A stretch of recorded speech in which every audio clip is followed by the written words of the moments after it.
I'm excited to be with y'all here today. Let me make sure that I can share my screen effectively. All right, are you seeing the right screen here? All right, thanks, Eric. All right.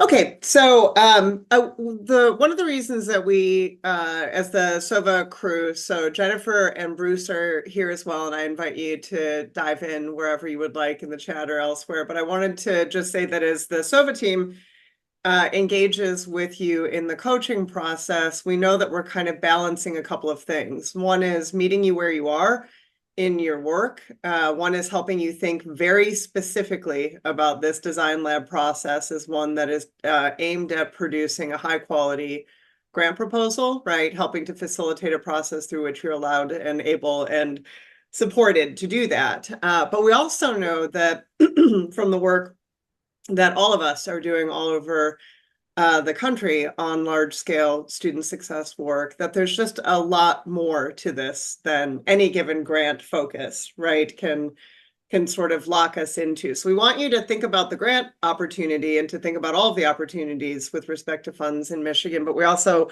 want to help encourage and create the conditions for us to think together about the broader imperatives facing institutions. And so I'm excited that, we were thinking about this with the ESG crew as kind of a funnel. This is the wide end of the funnel to give you a little bit of perspective about the student success movement in general, where it came from, and how adult learners are impacted by the student success movement. This will be really, really fast. But then also, what have we learned? What have institutions around the country learned? The movement began with community colleges and access-oriented four-year institutions, but it has expanded out in lots of different ways. So I'm going to share a little bit of content with you and ask you to think about, as you are thinking about the focus of your proposal, your why, right? The conversations that you're having with Jennifer and Bruce in your coaching sessions, how do you think about what you're trying to do with this grant from the perspective of the broader imperatives facing your institution with respect to promoting greater success for adult learners? So I'm not going to start with the prehistory, but let me just say, I think higher ed in the US begins in the mid 1600s. And for that entire time, up until the 1950s and 60s, it was not about either access or success for institutions. But with the emergence of community colleges beginning in the 1950s and 60s, there was for the first time a kind of expression in this country that we have a social contract that says, regardless of accidents of birth or fortune, higher education is a path to opportunity, right? And that's what community colleges were intended to promise for us as a country. For the first decades of their existence, they were focused exclusively on their access mission. That was it. It was existing and having open doors, open to anybody, was enough. That was successfully fulfilling the mission. And at this point, universities were primarily not access oriented, but many became access oriented, also not concerned so much with anything other than creating access for people. Now, with the early 1990s, late 80s, community colleges for the very first time start looking actually at their data. And they begin looking at what is in fact happening to their students once they have access. And this is where the completion agenda takes off. And so the student success movement really crystallizes or begins when community colleges start looking at their data for the first time ever about what's happening to their students and say to themselves, an access mission without a reasonable shot of success for students is a false promise, and there has to be more that we can do. It was also the moment that colleges began saying for the first time to themselves, as they looked at their data, what is our role in this, right? So we all know life happens to students and the greater challenges and constraints, economic insecurity, all kinds of challenges, right, produce barriers for students. But really until the 90s, colleges were not saying, and we also raise barriers for students in the way that our policies and practices are established. So, in the early 2000s, you start to see national networks emerge, like Achieving the Dream. I know many of your the community colleges in the space here have some engagement with Achieving the Dream historically over time. You'll note if you're from a university or an independent institution that your institutions were not as represented in the movements around student success. Membership organizations like ASCU and others have started to change that in recent years, but four-year institutions, universities were in some cases sort of somewhat left out of this work, and in other cases became field leaders. So I know everybody here is familiar with Georgia State, right? So there are pockets of innovation that have appeared, networks, there has been the growth of philanthropic support. And then, we get to the mid 2000s and, we start to see that boutique interventions are not resulting in sustained gains for students. So colleges begin to look at their data, they begin to see what's happening to students, and they begin to proliferate interventions and innovations, and let's do this, and let's try this, and let's try that.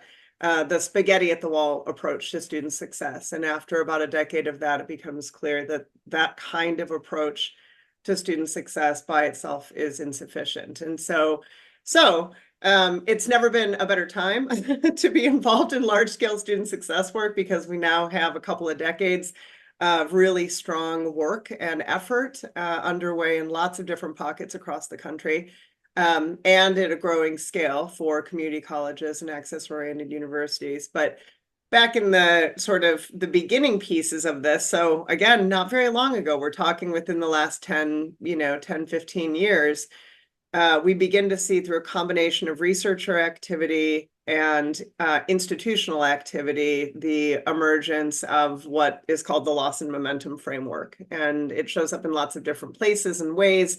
It might even come by different names at this point, which is a good sign, because that means it's sort of taken root as one of the ways of thinking about student success efforts.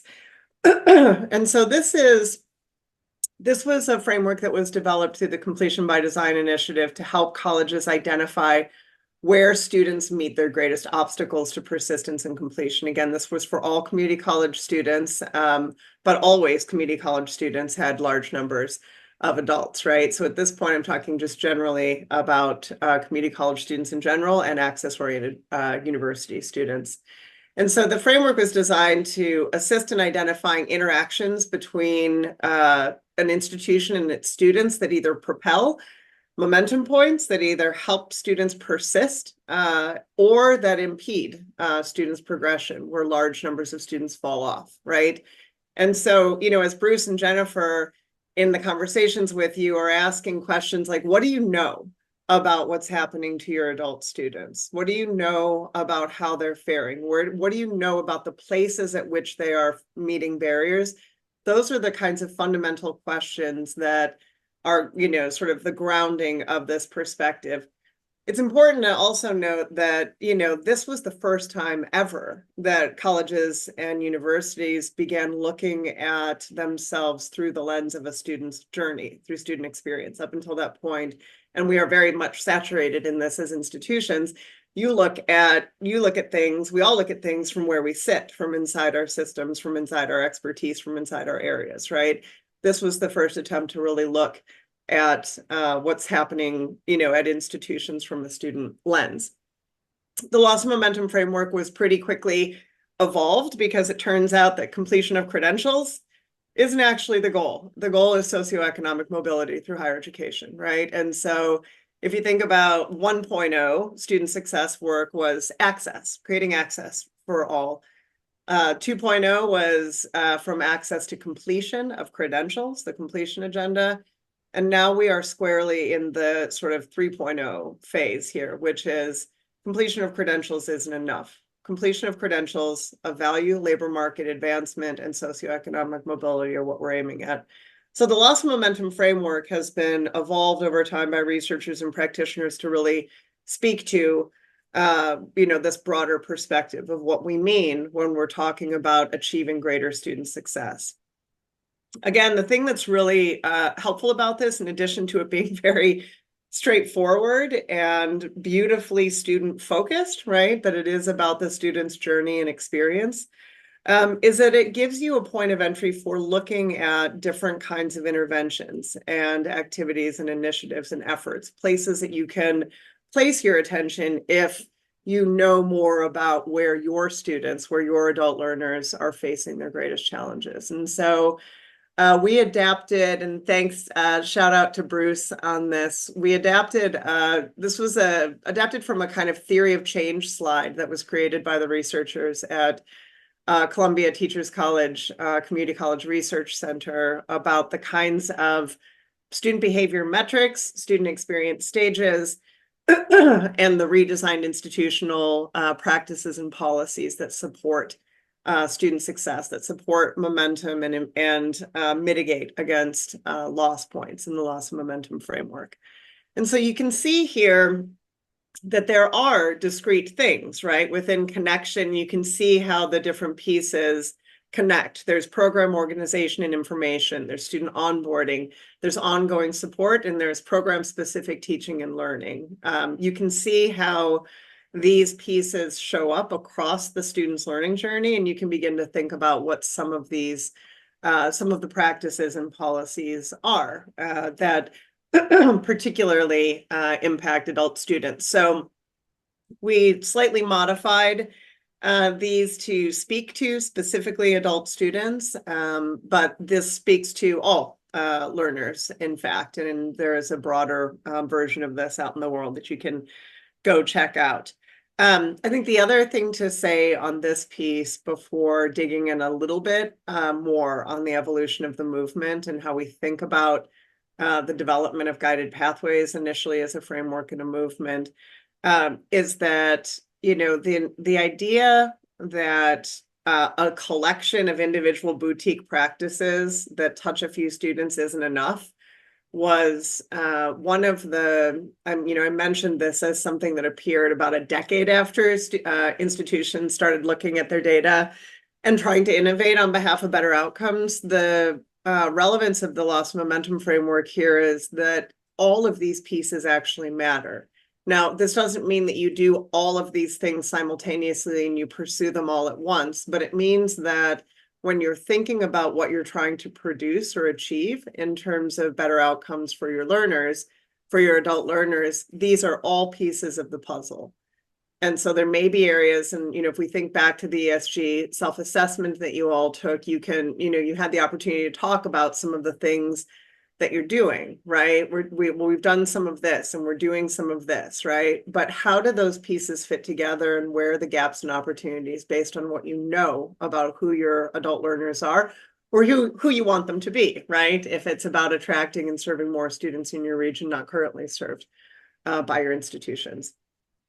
So want to put this out here for you to think about. We'll probably return to it in a few different ways in the coaching sessions. And then I'm going to just tell you a couple more quick things and then hand it back to the SG folks. But if there's anything, Bruce or Jennifer, from your own experiences or from the coaching that you want to reiterate or stress here, I'm happy to take a beat.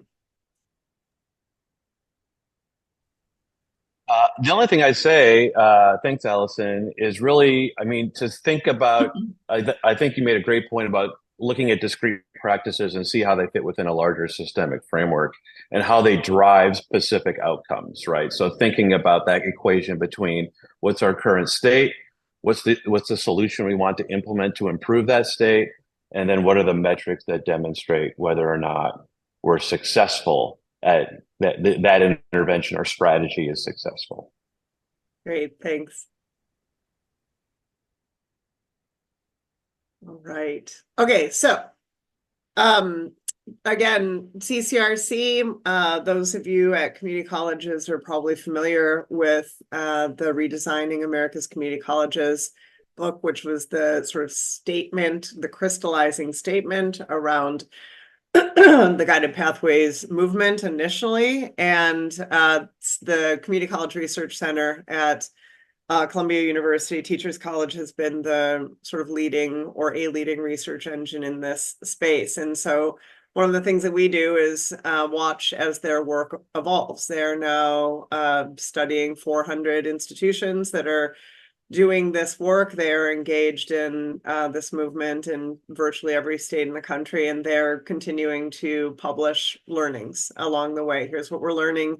Here's where, and refreshingly, you'll find if you go and check out their work that they'll say, here are the things that here's what we thought in 2015, and here's now what we see in 2022 or 2021. And so it's really refreshing to watch people learn and to evolve in their work. And so this was the 2021 sort of updated statement of here are the components of comprehensive student success work aligned to the loss of momentum framework, right? It had to do with organizing programs of study by career clusters or meta major and backward mapping, right? Redesigning the student onboarding experience, reorganizing advising to enable case management, and integrating active and experiential learning. You'll see across their work, and this will be a topic for a subsequent conversation, increased attention on applicability of credits and transfer. So we know, and I had it on a previous slide, that an overwhelming majority of community college students intend to earn a bachelor's degree. At least a bachelor's degree, and very few are able to sort of make it through our processes and systems and policies and practices and across institutional boundaries to make that a reality. And so transfer improvement work has shown up also increasingly as a focus of Pathways work. All right. So I'll share this with you and you all can check it out. CCRC is also, because I know many of you are thinking about recruitment and attracting and retaining adult learners as you think about onboarding, the ACIP approach to onboarding, asking students about their interests, really engaging them effectively, connecting every student with the right kinds of humans at the institution to help them feel a sense of purpose and belonging, inspiring them in courses, right? And helping them plan a full plan. Like these are things that are important for any learners, but they are particularly important for adult learners. So again, if you think about what the conventional practices are for our institutions and what the ACIP practices entail, you can see what it looks like to sort of shift from a traditional way of thinking about passively receiving students. Historically, students only got to meet with an advisor, when they were about to graduate or be put on academic probation, right? And so a lot has changed in recent years, but there's still a lot to know about how to connect the dots. All right, last thing. Because SOVA cannot talk about ideas without talking about implementation. I will just say that as we look across the work that we do in a variety of places, that regardless of the intervention or the practices that are being sought by institutions, there are common barriers to all types of student success innovation that may be particularly challenging when it comes to centering the needs of adult learners that we just want to put on your radar. So we'll share this with you afterward as a PDF so that you can dig in a little bit more with your colleagues. And if you want to talk about some of these things as you are in your coaching sessions with Jennifer and Bruce, we want to make sure that you've got it on your radar to think about what it means to have an unifying vision grounded in evidence, right? How do you connect the dots between what you're trying to do? We know that silos, and you've all said it in a variety of ways, I think, or signaled it in a variety of ways, that institutional internal silos are really hard to span, and they're really hard to connect dots across so that all the people that have an impact on adult learners are sort of working together in concert across areas. And then insufficient support, right, for mid-level leaders, a variety of folks continue to stymie efforts to implement evidence-based practices at scale. And so I'm going to stop sharing now. And, happy to, if, as you're listening to this, you think about what this means for your proposal or how to better integrate some of these ideas into your planning processes. I know Jennifer and Bruce have both substantial, and I mean substantial. Jennifer was in the middle of, for real, Pathways work in California for many years, and Bruce has been on the ground in many, many states. You've got really good folks there to be present for you as you work through and practice what some of these theoretical things can mean for you and for your proposal. All right, handing it back to you, Christine.